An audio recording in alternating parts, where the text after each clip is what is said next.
come back.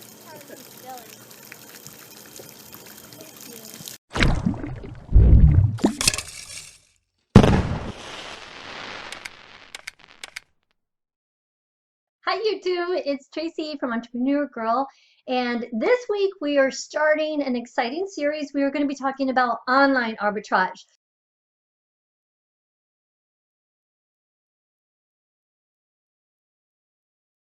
So your return on investment goals, your ROI. I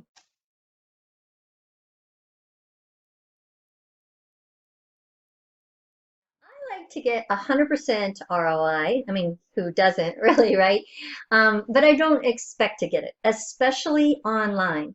I understand that my main goal online is 50%. They're just not all the same.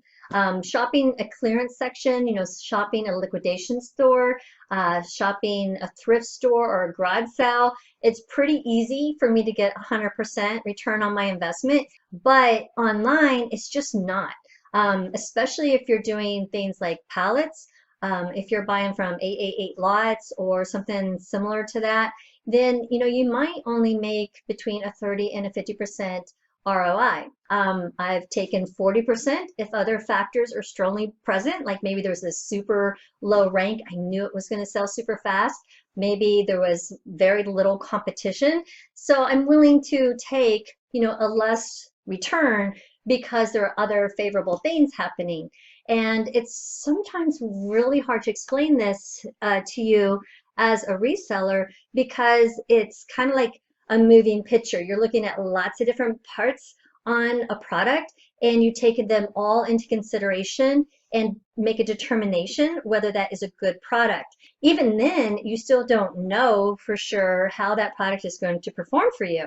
I mean, this is, after all, a risk. Any business is a risk because you're buying products that you're absolutely not certain is going to sell or that they're going to sell for the amount that you want them to sell for. But all of these things that we're talking about help you make a good determination in your product.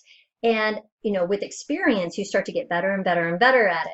When I first started, I went to garage sales and could literally, for pennies on the dollar, expect sometimes a 300% return on investment, right? I mean, if I'm buying a book for a quarter, it's not very hard to do.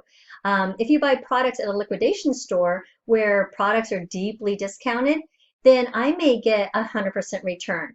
If I'm buying on retail store online website, maybe I'll only get 40%. It's just, the nature of the beast. It's just the way that it is because of a lot of different factors.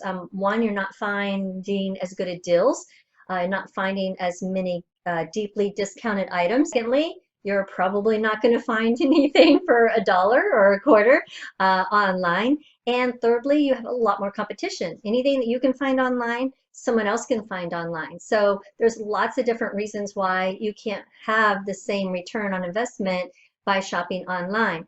But the good news is that shopping online, it saves me money. And it saves me time. I don't have to pay for gas in my car, wear and tear on my car, lunch while I'm out. I don't have to spend an entire day going from store to store to store and come home completely exhausted. I can spend an hour at my laptop and while watching a movie and get the same job done. So for me, with my family and everything I have going on, it's definitely worth taking a little bit of a return deduction and having all of those variables present. Oh, and another thing that I like is I can just get more quantity at one time. Talking about our ROI goals, you really want to have them set before you even try to source. That's why I'm talking about it as one of the first things that we're discussing. Because if you don't, it's really easy to buy on impulse and buy something that doesn't fit your requirements. And none of us want to do that. So you need to decide ahead of time what your criteria will be. Consideration when planning your ROI is you want extra room in the margins, which are your net margins at the end, because the price could fall. And we know that it can fall. So we still want to have, a little bit of fluff, a little bit of play area there so that we can make a profit. If you expect a certain return on the day that you purchase an item, only to have the price drop by the time you get the ordered items to your doorstep and listed and sent to the Amazon warehouse, then what do? If you have that extra $2 to $4 per product cushion, won't impact you very strongly. If not, then you might have to keep the product, wait for a higher price, sell at a lower margin, cut your losses and let it go. You know, this extra cushion really helps you absorb the cost should the product get damaged or not sell for the price that you wanted it to. Okay, so my margin goals, yours may be totally different, of course. The first thing I look for is, like I said, I want at least a 50% return on investment. The second thing is I have to make at least a $10 profit per item. It's just not worth my time if it's much less than that. You know, I've grown in these last years. So before, where I was happy with, you know, making $1 or $2 or $3 or $4 off a product, because why not? I was just shipping a box in. I've gotten really picky about my product this year. I'm really trying to ramp it up and be, you know, just have better products and make more money in the same amount of time. Sellers, we use the 3 times rule. That's kind of the eyeball general rule that you've heard me talk about a ton on products in the store as you're sourcing. The rule simply means that if you are looking at an item and it's $10 to purchase, you want to scan it and see on your little scanning app that on Amazon is selling for $30.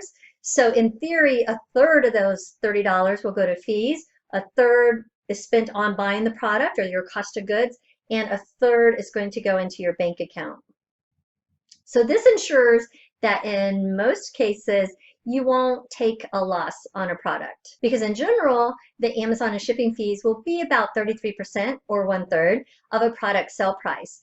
Now, this is just a general rule of thumb. The higher the price point of your item, the less percentage of fees you will face. That's why we talk about keeping that product up over $10. Love it to be around $20, but the more expensive your item, the less percentage of fees you're actually going to pay. Anything under a $10 item that's listed, I mean, for $10 on Amazon is really going to be eaten up with fees. And there's just not going to be much profit margin for you. But in general, if a product meets this rule of thirds, then, you know, it's worth taking a deeper look. So on quick glance, when I'm looking through stuff, I'm keeping that rule of thirds in my head all the time. Then if it meets it and I'm like, okay, it met that, I want to take a closer look at it, and I'm going to start looking at my FBA calculator to, you know, double check my numbers, or Scoutify if you have Inventory Lab, you know, or any type of similar product to make sure that what your profit is after your fees. You want to remember any expenses, you know, that will be to shipping the product to you, or for you shipping the product to the Amazon warehouse, depending on the apps that you're using or the programs that you're using. You want to make sure that those are included. I add about 50 cents per product. I can fit about 40 products in a box to Amazon. So that's kind of my rule of thumb. So now we're going to talk about time expectations. So when you are sourcing online, time can go by pretty quickly. Like, I love to just sit and watch TV, watch a movie, and browse for products to buy for my business, you know, kind of while I'm chilling and hanging out. So a few hours can go by and I'm like, oh my gosh, like, where did the time go? I try to give myself goals so that I remain productive and focused and don't just kind of lose sight of a whole day. So I expect to find at least 3 good products an hour. It doesn't always work out that way. Like, sometimes I might find a really good website and I might find 10 good products in that hour. Other times I might watch an entire movie and not find any good products. It's the same as retail arbitrage in a store. You go into a store and sometimes it's like, yay, and sometimes it's like, what? So it's just also different. When I have my virtual assistant do it, he's not as experienced to maybe find, you know, at least 1 an hour. The way I look at that is a virtual assistant, depending on where you get them and what their hourly pay is and what their experience is. I'm talking to a second virtual assistant now who has a lot of sourcing experience, and he's a little bit more pricey. But the other virtual assistant is only $6 an hour in India. So, you know, I figure how many, if they send me a list every day and I spent 2 hours for them to source a couple of good products every day, I'm really only spending about $6 per product lead. And as you know, I can buy multiples of those products and sell them. So it's definitely worth the money. And that was time, I can make money while I was sleeping because of the time difference. I wake up to a list of generated leads. So that has been a really good ad for my business. I set up a separate email account that was just for my business correspondence. And that has worked out really well for my online sourcing as well, because I just utilize that email account and set up filters and folders in that. So I could have a folder for receipts. I could have a folder for canceled orders. I can have a folder for private label. I can have a folder for, where's my hair tie? Anything that I want. And that has been a big help, because when I go, I just like my business stuff in my business email. I don't like to get business stuff to my personal email, and I don't, I just like it to be separate. And it actually is very helpful to keep it organized if you utilize those folders. Another thing is store credit cards and rewards programs and all of those things you've heard me talk about in the past. You should also keep, your business and personal retail accounts separate. Really need to keep business and personal very, very separate, not only with your banking, not only with your email, but also with credit cards and just anything else, because it's just so much easier to keep track of the bookkeeping. If you were to ever get audited, that would just be a nightmare if you didn't have the two separated. And just keeping them, it just makes the process much easier when they're that way, because you want to set up things that make it easier for you. Like the email with the folders. Now I just go in there and it's just easy. With passwords, with the websites, you can use programs. There's so many programs and apps out there. Most of them are free, but they can protect you from theft. They can protect you from yourself. I'm awful at remembering my passwords. So, there's a password service called LastPass. It's a very easy service to use.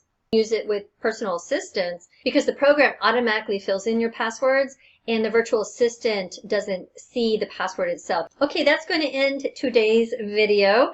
There was so much more that I wanted to tell you, but we would just have to, I'll just keep talking and just split the video up until I'm all done telling you everything, and then I'll just keep popping them out day after day until it's all done. So I hope that's okay. Hope you watch the whole series and hear all the information. Thanks guys for watching the video. I appreciate you subscribing to this channel. So if you haven't already, please go ahead and click that button. If the content was helpful to you, please give it a thumbs up so that way I know what you like and what you would like more of. I look forward to seeing you next video. Thanks guys. Bye.